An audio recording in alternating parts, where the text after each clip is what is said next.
दोस्तों, एक जंगल में एक बंदर रहता था। वह बहुत भूखा था। एक दिन वह केले का फल खाते हुए जा रहा था। रास्ते में एक गांव पड़ा। गांव होते हुए वह आगे बढ़ गया। उसी गांव के पास में एक खरगोश रहता था।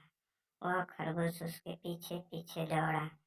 खरगोश बहुत दूर तक उसको सूंघते हुए आगे बढ़ा, लेकिन वो नहीं मिला। वो सूंघता रहा। बाद में खरगोश ने उसके पीछे से एक एक दूसरा खरगोश ने देख लिया था। उसके पीछे से वो दौड़ा और बाद में ये भी उसके पीछे पीछे दौड़ने लगा। दौड़ते दौड़ते बहुत जंगल था। जंगल घनघोर होने के कारण उस खरगोश को उस बंदर का कोई पता नहीं चला। उसी रास्ते में एक हाथी जा रही थी। हाथी अपने घर को जा रही थी।